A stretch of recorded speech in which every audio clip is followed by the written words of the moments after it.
What's up, y'all? Hope y'all having a good day today. Real quick, man. Oh man, Justin Herbert, man. This wasn't pretty last night, guys. Um, Me being the biggest Saints supporter, Saints fan.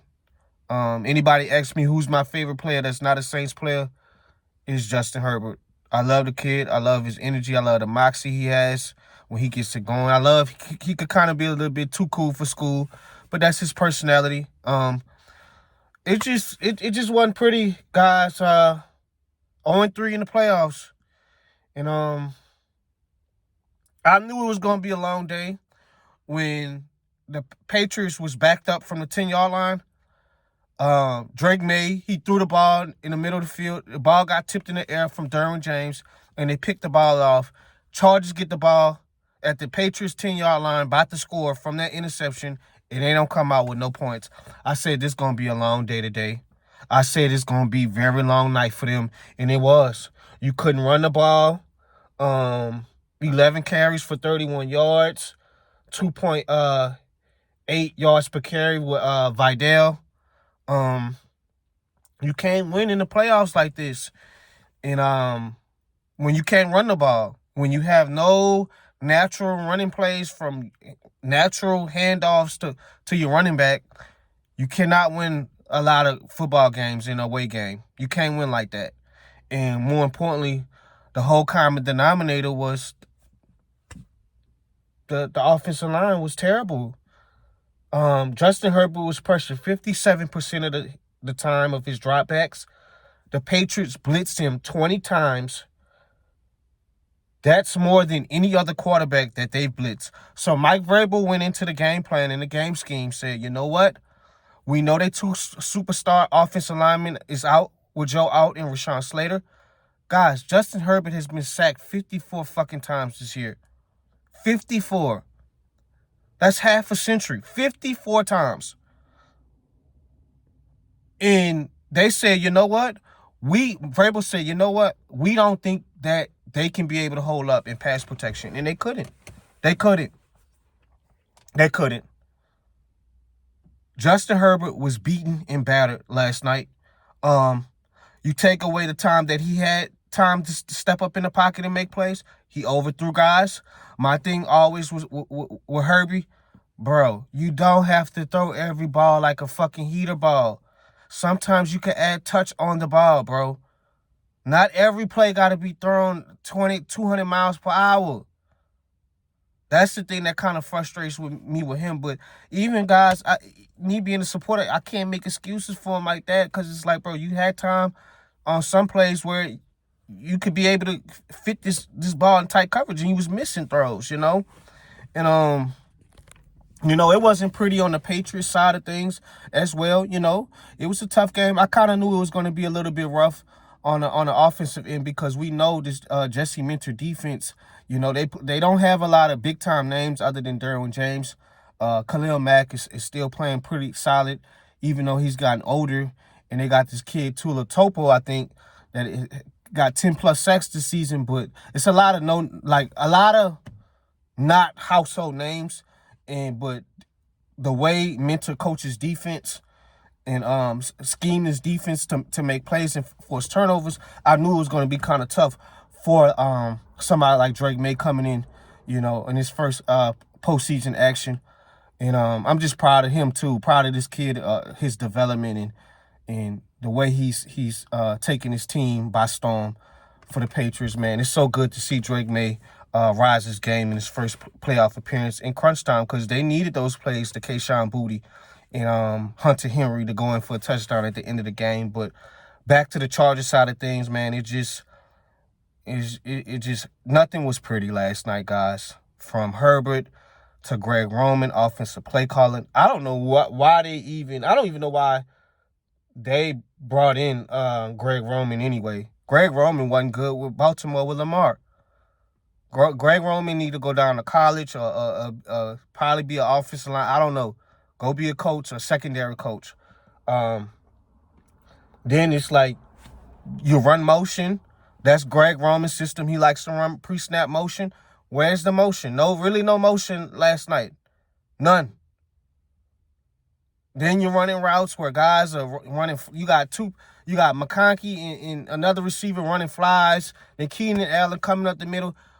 Like, where's the creativity in the passing game, bro? Like, then when you know when a team is blitzing you, you run some screens to force them out of that blitz, bro. It didn't seem no systematic for the Chargers. It looked so unprepared. But honestly, man, with this offense, man, I don't know how the fuck this team even made it to the playoffs, to be honest with you, with this terrible offensive line. I don't know.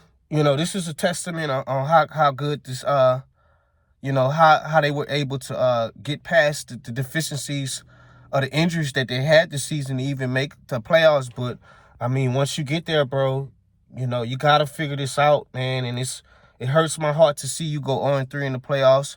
And it's not just a Justin Herbert, it's a Chargers thing, This is a Chargers thing that they got to figure this out, man, because the haters are coming. They're here. They have arrived. They're waiting for this kid to fail. They love to see him fail. Hate when they can't stand the quarterback and they feel like, why does he get all of these excuses and the next guy don't and all of that shit? They're going to be alive and kicking. They don't care. And you know what's so funny, guys? When it be like that, let it be their favorite quarterback. They're going to come out with the same stuff that was clear in front of your face with the offensive line. And then on top of that, I'm going to be honest with you. If I know that if I'm the Patriots, I'm blitzing and I'm running man-to-man coverage, they big three against our big three, you got Keenan Allen, you got Ladd McConkey, you got Quentin Johnson against top 2 cover corner in Christian Gonzalez. You got the best slot corner in Marcus Jones. You got another good cornerback in Carlton Davis. I know about Carlton Davis after going against him in Tampa with my Saints. I'm the biggest Keenan Allen supporter. The biggest. I love Keenan Allen. But, he's getting up there in age. And Keenan Allen never has been really explosive. He was always a possession. Lil Ladd is a damn good receiver. Quentin Johnson is he iffy. He finally starting to play now after all the damn drops he's had in the beginning of his career. But I like my chances with the secondary of the Patriots. But Justin Herbert got to play better, guys. It's that simple. I think it's a whole collective thing of just not being able to run the ball, no pass protection. And then when you had pass protection, missing throws, then the offensive, the passing route concepts was terrible. Greg Roman was horrible. The only person that showed up was Jesse Minter defense. And Jesse Minter may get a head coaching position. Harbaugh got to think this over. We got to figure out how can we use Herbert's strengths in the playoffs. But at the end of the day, man, the season is a success for the Chargers with even dealing with all of these injuries.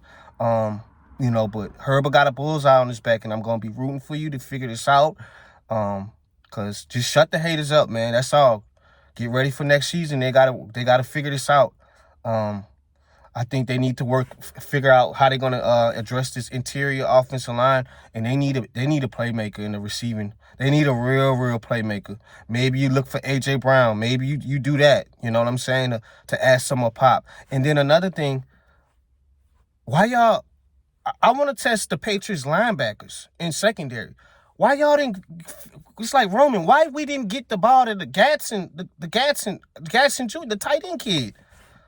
It didn't even look like he wanted to implement his tight ends yesterday. I didn't know what the hell that was about, but it is what it is, man. It's just it sucks, because you want Herbert to get past and make it far, I didn't want him to start 0-3 in his playoff appearance, but you got another year to figure this out and right the ship. So, at the end of the day, you're under 30. You know what I'm saying? You're going to be 28. So, just try to. Chargers just got to work on just maximizing his strengths, come playoff time, and hopefully the whole offensive line next season could be healthy and so he could get a fair shake. But, I'm not making excuses for him.